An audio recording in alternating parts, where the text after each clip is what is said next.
Es grandioso para mí poder expresar a través de este medio lo glorioso y maravilloso que es el conocimiento de Dios para creer y a la vez disfrutar de todo lo creado para el bien de la humanidad. Reciban todos la más cordial bienvenida a la presente emisión de Palabras para una vida abundante. El libro de los Salmos, en el capítulo 119, versículos 17 y 18, dice lo siguiente: Haz bien a tu siervo que viva y guarde tu palabra. Abre mis ojos y miraré las maravillas de tu ley. Como prácticamente todo el contenido del Salmo 119, donde el autor utiliza todos los recursos del lenguaje que tiene a su disposición para, entre otras cosas, hacer un llamado directo a observar y contemplar la ley o la palabra de Dios, los versículos leídos al comienzo son un llamado especial a vivir siendo conscientes de la condición de siervos que debemos ser todos nosotros, no reclamando, por supuesto, derechos, pero más bien guardando y obedeciendo la palabra de Dios, la ley de Dios. Igualmente hay una petición muy concreta en este salmo, para que Dios abra los ojos del siervo, que es el hombre, y que le dé entendimiento con el propósito de mirar, de observar, de contemplar la revelación de su obra y creación que hay en toda su palabra. Entendiendo, claro está, que la palabra de Dios es creadora y fuente permanente de la vida. Asimismo, en el Salmo 33, versículo 6, la Biblia dice: Por la palabra de Jehová fueron hechos los cielos y todo el ejército de ellos por el aliento de su boca. De donde palabra y aliento de su boca dan a entender la misma idea, es decir, que de Dios viene la vida y todo lo creado.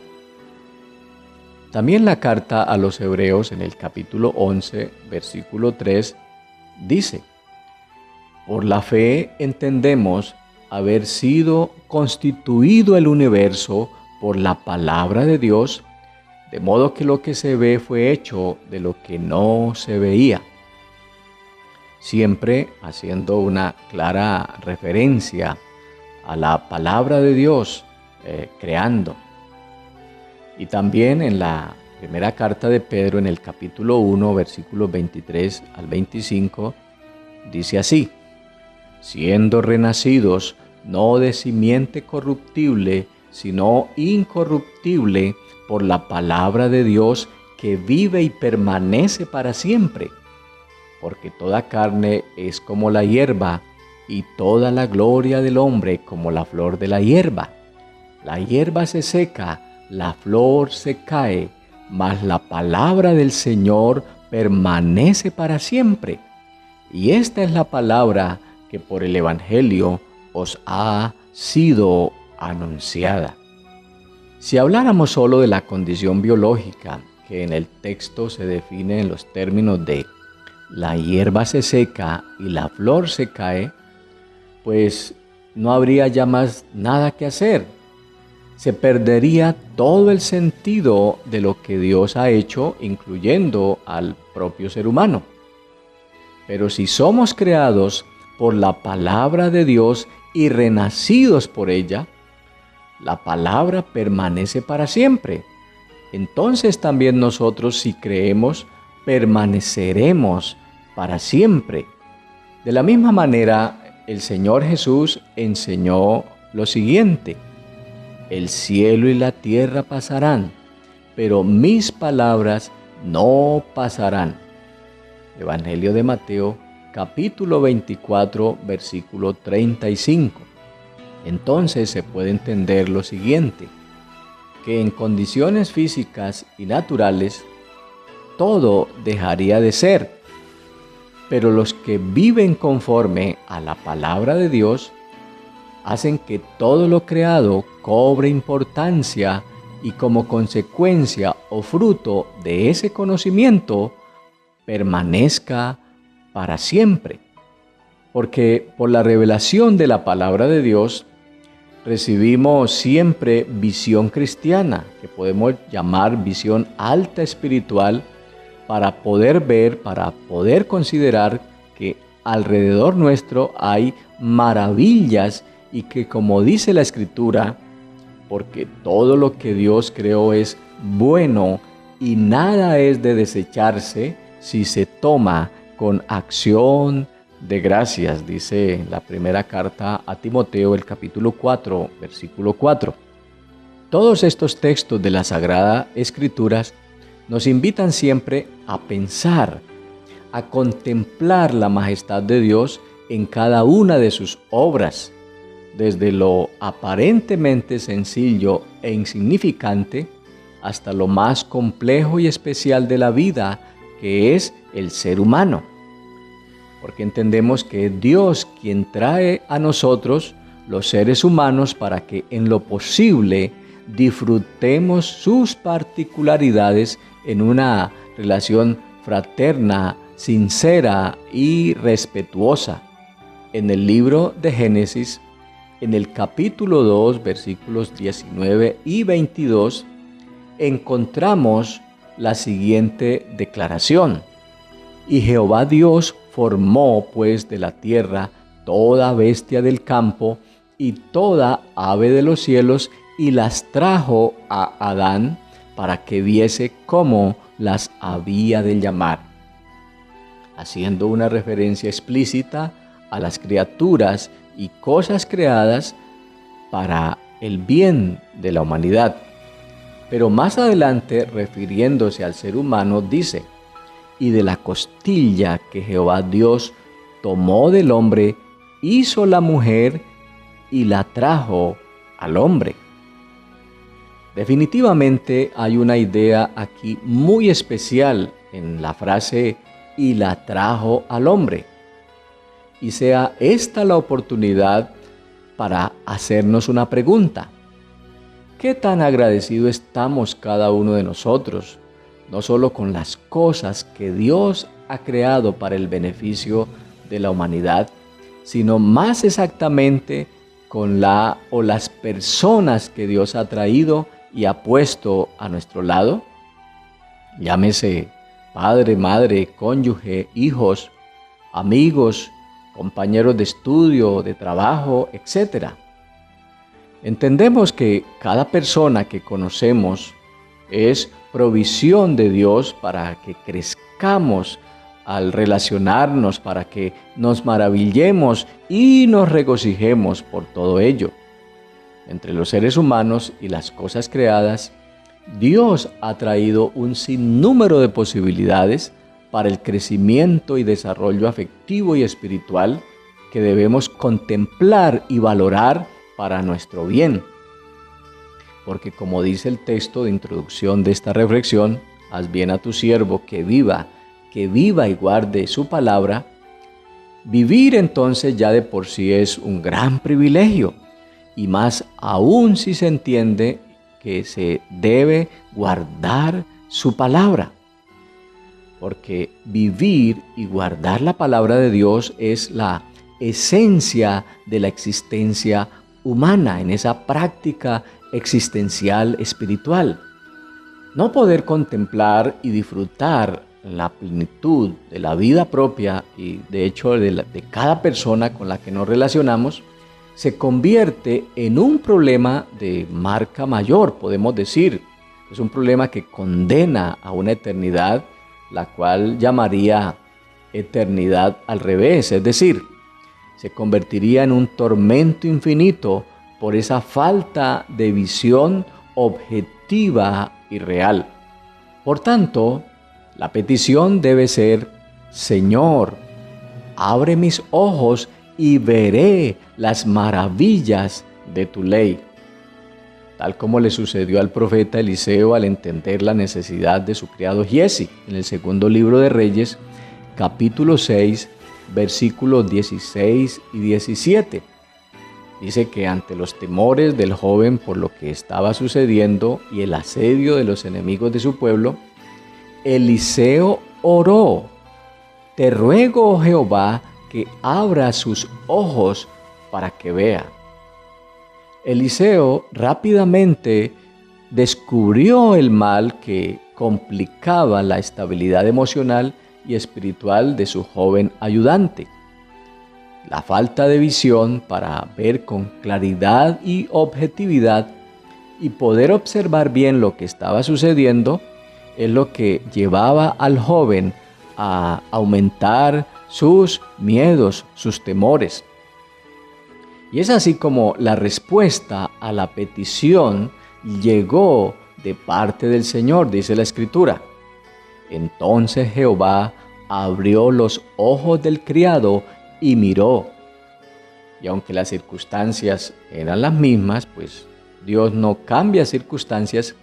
Sin embargo, la visión de Giezi se transformó y sus temores se volvieron fortalezas. ¿Cuántas cosas se pierde el hombre cuando no tiene una visión clara de las cosas? Cuando no puede ver con claridad la obra de Dios en su vida. El punto es que el ser humano anda distraído en muchos quehaceres y se pierde las maravillas que Dios da todos los días para su bien. Porque pueden haber relaciones que en nuestra confusa visión y percepción son difíciles de sobrellevar. Pero la confianza en Dios hace que los veamos con otros ojos. Ojos de amor, ojos de consideración, de misericordia, de perdón.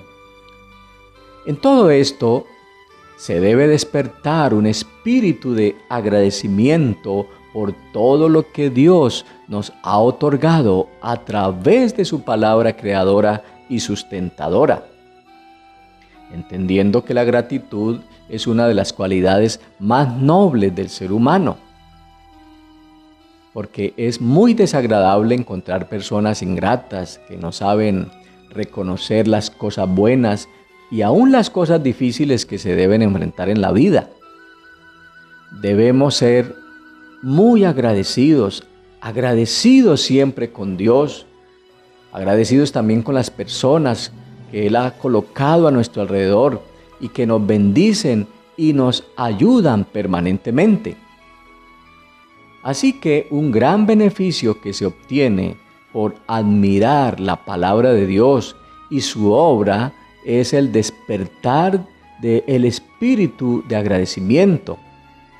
Y sea esta la oportunidad para decir, hermanos míos y amigos todos, que mengue siempre ese ambiente de queja, que más bien crezca el espíritu de gratitud, como lo dijera el apóstol Pablo en la carta a los Colosenses, en el capítulo 3, versículo 15. Y la paz de Dios gobierne en vuestros corazones, a la que asimismo fuisteis llamados en un solo cuerpo, y sed agradecidos. Como se puede ver, es un llamado muy concreto de parte de Dios por su palabra a ser agradecidos. Lamentable es que en esta sociedad sin temor a Dios, y mucho menos sin tener su palabra morando en sus vidas, gobierne la ingratitud, la amargura, el orgullo. Que el hombre no sepa admirar las maravillas creadas por Dios, y no solo eso, sino también administrarlas bien para el beneficio de todos, es su tragedia, es su perdición. Por tanto, estimados amigos y hermanos, es preciso que en este nuevo año podamos ser agradecidos, que en todo se desarrolle el espíritu de agradecimiento, que la gente deje de quejarse tanto y más bien glorifique a Dios por todo, que podamos admirar y contemplar la grandeza de nuestro Dios, agradeciéndole por las cosas que por su gracia recibimos día a día. Como dice el Salmo 75, versículo 1, Gracias te damos, oh Dios, gracias te damos, pues cercano está tu nombre, los hombres cuentan tus maravillas. Esa expresión, cercano está tu nombre, quiere decir que a diario y a la menor oportunidad podemos, y más exactamente, debemos invocar el nombre de Dios o lo debemos alabar en nuestra cotidianidad. Definitivamente, la vida se torna maravillosa cuando en nuestro corazón hay permanente alabanza, cuando nos dejamos sorprender, cuando en nuestro corazón hay alegría, hay gozo por los hechos portentosos de la creación, cuando analizamos y observamos con mayor detenimiento los acontecimientos y nos disponemos siempre en actitud de agradecimiento. Estimados amigos y hermanos, estamos a tiempo de abrir los ojos del entendimiento y en claro reconocimiento, como siervos de Dios que somos, ver con espíritu de gratitud todas las obras que Dios ha hecho y sigue haciendo para el beneficio de la vida de cada uno de nosotros. Basta ver cómo el amor que a diario nos prodiga nos hace vencer la adversidad y la duda y nos proyecta a buscar más su ayuda y a percibir mejor su bondad, que siempre está para bendecirnos. Los invito, por tanto, a orar en actitud de acción de gracias y como complemento de este mensaje les dejo para reflexionar el siguiente texto bíblico. Estad siempre gozosos, orad sin cesar, dad gracias en todo, porque esta es la voluntad de Dios para con vosotros en Cristo Jesús. Primera carta a los Tesalonicenses, capítulo 5, versículos 16 al 18. Oremos todos. Majestuoso y eterno Dios, según la exposición de tu palabra, que por cierto crea y da vida y vigor a todo lo creado, hoy alabamos y glorificamos su nombre santo por todas sus maravillosas obras y por despertar en cada uno de nosotros el espíritu de agradecimiento que tanto se necesita para sanar nuestra vida y nuestro ser. Concédenos la claridad, oh Padre, para glorificar su nombre en toda nuestra manera de vivir. Que el impacto de tu palabra siga generando en nosotros el temor a Dios y el respeto por lo sagrado. Que vivamos siempre en actitud de servicio, gratitud y alabanza a tu nombre, oh Altísimo Dios. Te lo pedimos en el nombre de Jesús. Amén.